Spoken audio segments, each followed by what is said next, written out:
Olá, irmãos, graça e paz seja convosco. A pergunta que eu começo o estudo de hoje, na quarta-feira, 23 de novembro, é: quem foi ou quem eram esses espíritos dos quais foram a eles pregado?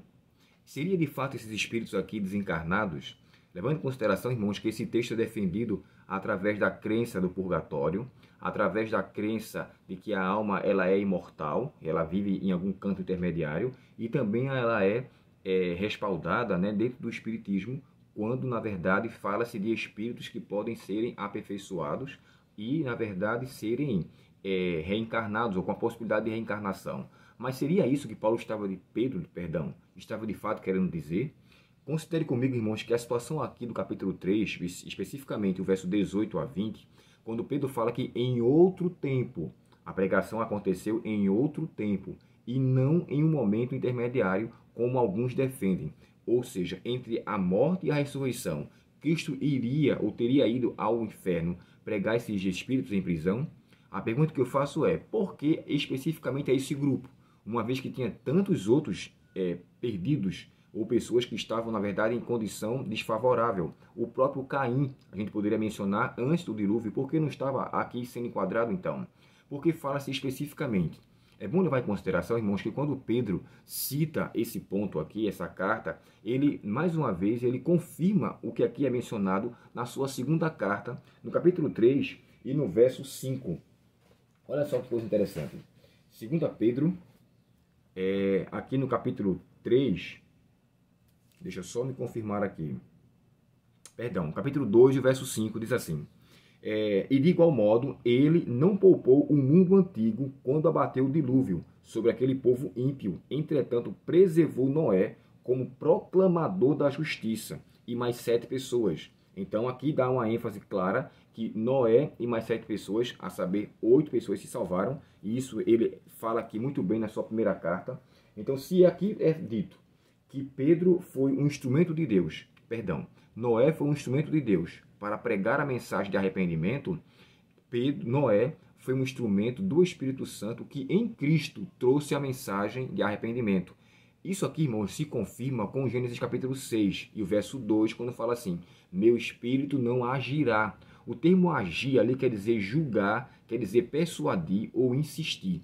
O Espírito Santo teve um limite de trabalhar na vida dos antediluvianos. Logo, o seu tempo foi 120 anos, como é mencionado até então, pois seus dias serão 120 anos. E eu pergunto, se ele teve um tempo de graça de 120 anos e não aceitaram, cometeram um pecado imperdoável, e o pecado imperdoável é aquele pecado que não tem perdão, por que agora, especificamente, Jesus iria entre a morte e a ressurreição e aos espíritos em prisão? De fato, foi isso que aconteceu?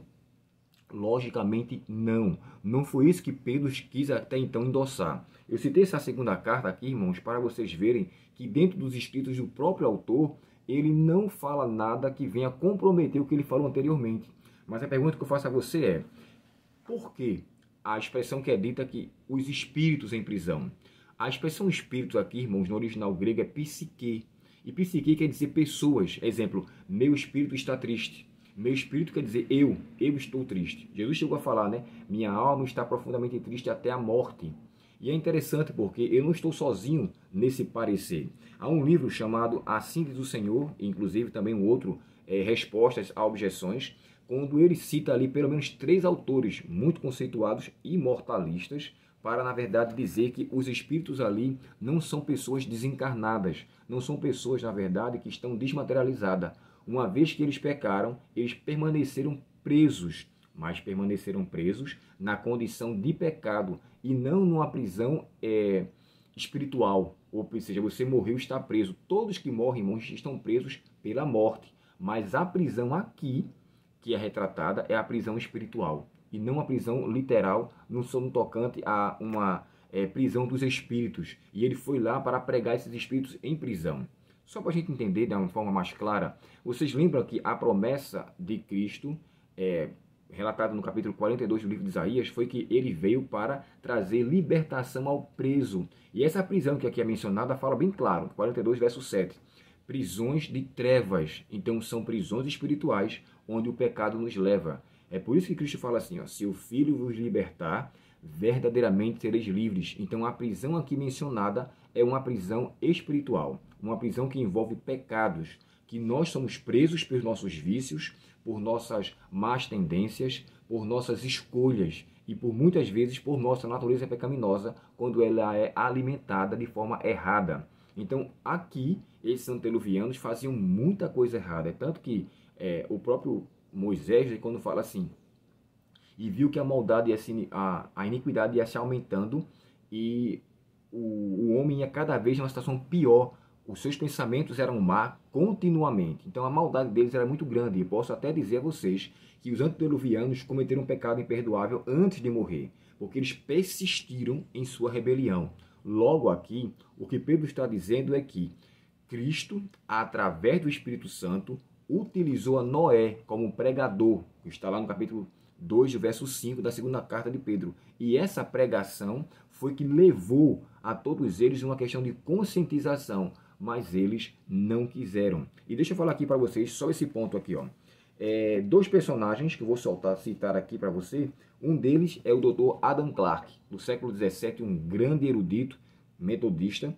Ele crê na imortalidade da alma. Porém, em sua defesa e baseado no que ele descreve, olha o que ele fala aqui, ó. É certo que... Adam Clarke, concluindo pela imortalidade de se tratar os espíritos desencarnados, ele traz a seguinte assertação. Certamente aqui se referem a homens justos e homens que se acham ainda na igreja militante. Aí ele chega a descrever aqui, no texto de Hebreus 12, 23, quando ele fala assim, o Pai dos Espíritos, ele faz referência aqui a Deus, logicamente, e os espíritos de toda a carne, as pessoas das quais são aqui descritas. É interessante porque quando Pedro fala isso na sua primeira carta, ele fala assim, e que só se salvaram 8 pessoas. A expressão pessoas ali, irmãos, quer dizer alma. Se eu for ler para você esse mesmo texto na nova versão, na Bíblia corrigida, João Ferreira de Almeida, olha o que diz aqui, ó. 1 Pedro, capítulo 3, e o verso 20, diz assim, os quais em outro tempo foram rebeldes, quando a longanimidade de Deus, isso aqui está falando dos 120 anos de graça que foi concedido, esperava nos dias de Noé, enquanto se preparava a arca, esse é o tempo, né, de 120 anos, no qual poucas, isto é, 8 almas se salvaram. E quem foram essas 8 almas que se salvaram? Essas 8 almas, irmãos, é Noé, a sua esposa, seus 3 filhos e suas 3 noras. Então, a expressão aqui, alma, é a mesma que espírito, que está lá no verso 18. Como foi e pregou aos espíritos. Fala-se de pessoas vivas, pessoas que estavam vivendo até então. Pedro menciona, ele confirma no capítulo 3, no capítulo 2, o verso 5, que ali se trata de pessoas, na verdade, e não de espíritos desencarnados. É só entendermos o contexto da situação para podermos levar em consideração. O próprio Dr. Pearson, que é também um grande erudito da igreja anglicana, quando ele menciona esse texto, olha o que ele fala aqui, ó.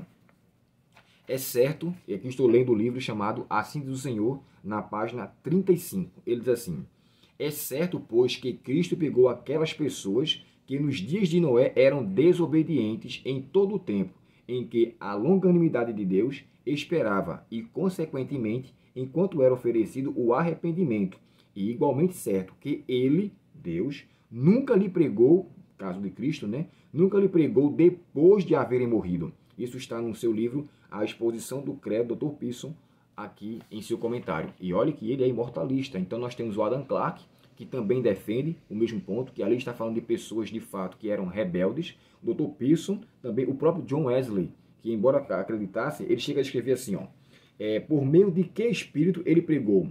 Através do ministério de Noé aos espíritos em prisão, isto é, a homens perversos antes do dilúvio, quando a longanimidade de Deus esperava durante 120 anos, por todo o tempo em que estava sendo preparado a arca. Então, John Wesley, Adam Clarke e o Dr. Pearson, que embora fossem imortalistas, eles aqui falam com propriedade desse verso, não no entendimento de alguns, como se fossem espíritos desencarnados. Logo nós entendemos que está se falando de pessoas em que em outro tempo Cristo pregou. Lembrando, quando eu falei do texto de Isaías, ele veio para pregar ou para libertar os que estão em trevas. Mas deixa eu ler esse texto com vocês.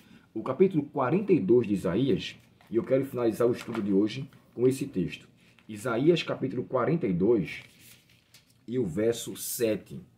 O texto diz assim, ele veio para abrir os olhos dos cegos. Deixa eu ler do verso 6. Eu, o Senhor, chamei para mostrar minha justiça.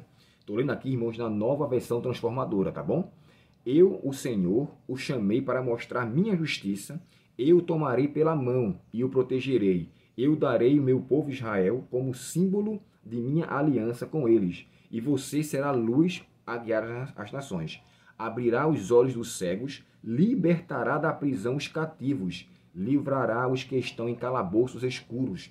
A expressão calabouços escuros quer dizer em prisões de trevas, essas que o inimigo nos leva a prisões espirituais, através dos pecados, através da natureza pecaminosa, através de más escolhas que fazemos. Porém, Cristo nos veio trazer libertação, tirar o pecado do pecador para nos dar a tão sonhada e almejada redenção.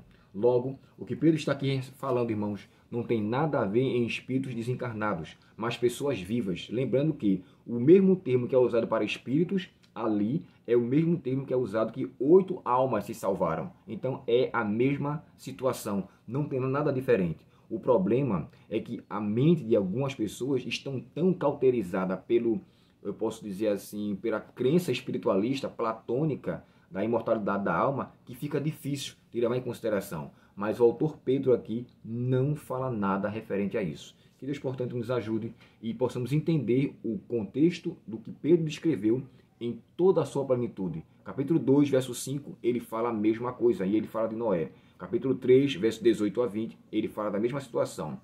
Que Cristo estava, através do Espírito Santo, levando a mensagem pelo instrumento humano chamado Noé, para pessoas rebeldes, pessoas que estavam presas em seus pecados, dos quais, lamentavelmente, pereceram todos eles, perderam a vida anterior e perderam a vida futura. Que nós, portanto, irmãos, aceitemos o dia da salvação que se chama hoje. Paulo aos Hebreus diz assim, hoje, se ouvides a sua voz, não endureçais os vossos corações. Quem fala isso é o Espírito Santo, tá? Capítulo 3, versos 7 e 8. E ele fala com certeza ao meu e ao seu coração para que nós saiamos das trevas, das prisões que nos estão concedidas, para a maravilhosa luz através da libertação que Cristo veio nos dar. Oremos ao Senhor. Querido Pai Celestial, te agradecemos, Senhor, pela tua palavra hoje. Nos ajuda a estarmos nos libertando do pecado e da tão impiedade, Senhor, que assola o nosso coração e nossa mente. Nos ajuda a sermos libertos em Cristo. E verdadeiramente, se o Filho nos libertar, seremos livres. Que essa libertação ocorra a cada um de nós. Que teus filhos sejam libertados dos pecados, dos vícios, dos laços que o prendem, para que louvem ao Senhor com liberdade e com alegria de coração. Nos dá a tua bênção nesse dia, nós te pedimos em nome de Jesus. Amém. Curta, compartilhe, se inscreva no nosso canal e nos ajude, irmãos, a crescermos nesse ministério. Deus, portanto, o abençoe e até o próximo estudo. Até logo.